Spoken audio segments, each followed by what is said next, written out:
Poland और रूस के बीच युद्ध की शुरुआत होती दिख रही है। अब यूक्रेन के साथ जारी जंग के बीच पोलैंड की एंट्री होती भी दिख रही है, जिसके बाद से ये संभावना भी बढ़ गई है कि नाटो और रूस के बीच भी युद्ध की शुरुआत हो सकती है। दरअसल आपको बता दें कि नाटो के आर्टिकल 5 के मुताबिक अगर किसी भी नाटो देश पर हमला होता है तो सभी नाटो देश पर यह हमला माना जाएगा और इसीलिए इस युद्ध के भड़कने की संभावना भी और हो गई है। इसी बीच जब पोलैंड और रूस के बीच तनाव तेजी से बढ़ रहा है और युद्ध की शुरुआत जैसी स्थिति बन रही है तो अमेरिका की तरफ से बयान भी सामने आया है। लेकिन अमेरिका की तरफ से क्या कुछ बयान आया है वो आपको हम आगे बताएंगे, लेकिन उससे पहले आपको ये बता दें कि रूस ने पोलैंड पर ईरान के शाही ड्रोन से हमला किया, जिसके बाद से पोलैंड ने यह दावा किया कि उसने रूस की तरफ से दागे गए ड्रोन्स को मार गिराया है। अब ऐसे में इस बात की आशंका बढ़ गई है कि जिस तरीके से पोलैंड ने रूस के ड्रोन को मार गिराया है, क्या इसके बाद रूस और बड़े पैमाने पर हमला कर सकता है?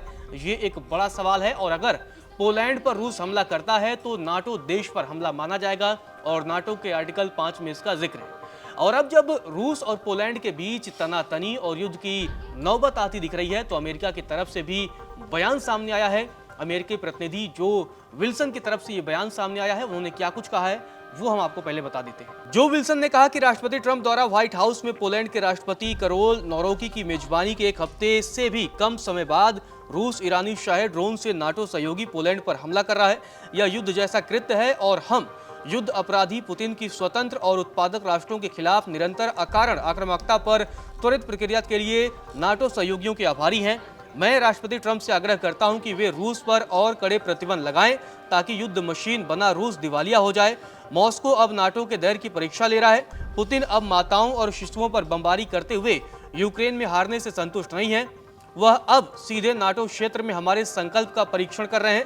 पुतिन ने कहा कि रूस कोई सीमा नहीं जानता। स्वतंत्र और समृद्ध राष्ट्र रूस को सीमाओं के बारे में सबक सिखाएंगे। तो सीधे तौर पर अब अमेरिका की तरफ से रूस को चेतावनी जारी की गई है और कहा गया है कि समृद्ध देश अब रूस को सीमाओं का सबक सिखाएंगे। आपको बता दें, इससे पहले रूस और यूक्रेन के बीच लगभग 3 सालों से अधिक समय से युद्ध जारी है और उस युद्ध का अभी तक कोई नतीजा नहीं निकल पाया है और ना ही अभी तक सीज फायर हो पाया है। तो दूसरी तरफ अब जिस तरीके से रूस की तरफ से पोलैंड पर यह हमला किया गया, उसके बाद से पोलैंड की तरफ से रूस के ड्रोन्स को मार गिराया गया है, उसके बाद से युद्ध की संभावनाएं और तेजी से बढ़ रही हैं। आपको बता दें कि पोलैंड का रूसी ड्रोन गिराने का जो दावा है वो काफ़ी खतरनाक है और क्योंकि जिस तरीके से मैंने पहले आपको बताया कि अगर जिस तरीके से रूस के ड्रोन को पोलैंड ने गिराया है और इसके बाद से अगर रूस की तरफ से पलटवार किया जाता है तो नाटो देश फिर रूस के खिलाफ जंग छेड़ सकते हैं और अमेरिकी प्रतिनिधि जो विल्सन की तरफ से इसी बात का जिक्र भी किया गया है। आपको बता दें कि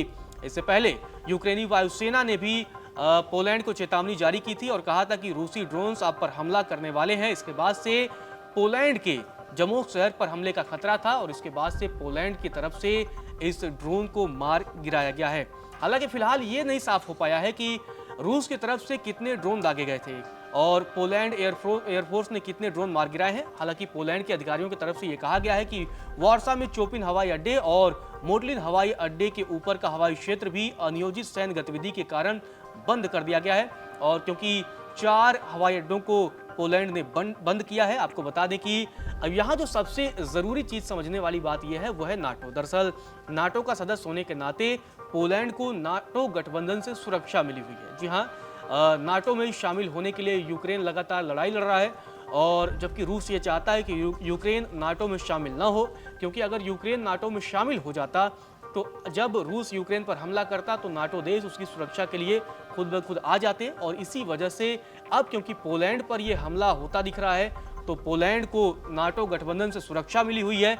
अगर उस पर कोई गैर नाटो देश हमला करता है तो ये आपको जान लीजिए कि पूरे नाटो देश उस देश के खिलाफ कहीं न कहीं युद्ध छेड़ सकते हैं। आपको बता दें कि इस हमले की पुष्टि, रूस के हमले की पुष्टि और पोलैंड की तरफ से ड्रोन मार गिराने जाने की पुष्टि भी पोलैंड के प्रधानमंत्री डोनाल्ड टस्क ने भी की है। उन्होंने कहा कि सेना हथियारों का इस्तेमाल कर रही है और गिराए गए टारगेट को खोजने का काम भी जारी है। आपको बता दें कि इस घटना ने यूरोप में रूस यूक्रेन युद्ध के फैलने की आशंका को और भी गहरा कर दिया है। जिस तरीके से अभी तक यूक्रेन की तरफ से और रूस के बीच जो युद्ध जारी है उसका समाधान नहीं निकला है, इसी बीच अब पोलैंड की तरफ से भी पोलैंड की भी एंट्री होना कहीं न कहीं इस युद्ध की आशंका को और बढ़ा दिया है, साथ ही इसके दायरे को भी और बढ़ा दिया है।